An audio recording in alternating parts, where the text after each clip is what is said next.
themselves are very stretched dealing with these two huge disasters so close to each other. Well, we are stressed, but you know, Save the Children, after the tsunami impacted Asia 5 years ago, began to build a sort of a surge capacity into our systems around the world.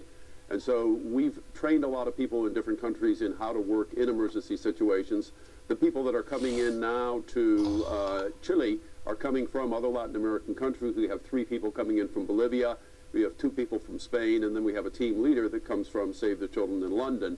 But basically, we're drawing on different human resources than the ones we've deployed into Haiti. So it is a stretch, but it's not an impossible stretch. Now, although Chile is a very developed country, it has a big divide between rich and poor. Would you say the poor are always disproportionately hit in these disasters?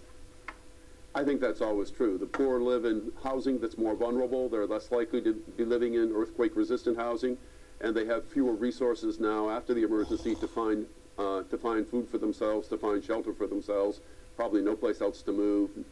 So yes, absolutely. The impact on the poor is both in mortality, and the impact after the event for those that survive is always much worse. Rudy von Bernuth, from Director of from Save the Children, thank you very much. The former Bosnian Serb leader Radovan Karadzic says that the 2 worst atrocities of the Bosnian War were myths, and he denies any involvement. Speaking at his war crimes trial in The Hague, Mr. Karadzic claimed that atrocities were staged by Muslims as part of a dirty tricks campaign against the Bosnian Serbs. Our correspondent Anne Little, who reported on the Bosnian War, has been following events in the court. Yes, Mr. Karadzic.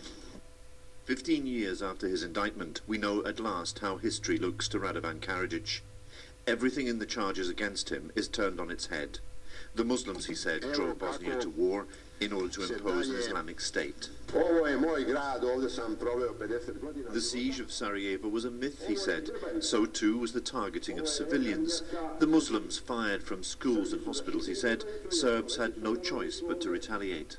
There was never intentional shelling. We are going to prove here that all massive killings were the result of a cunning strategy. These were 4 war tricks aimed at bringing in foreign troops and foreign intervention. There were 2 notorious attacks on Sarajevo's Markele marketplace. Dozens were killed in each. The Muslims faked these 2, he said, to draw the West into the war.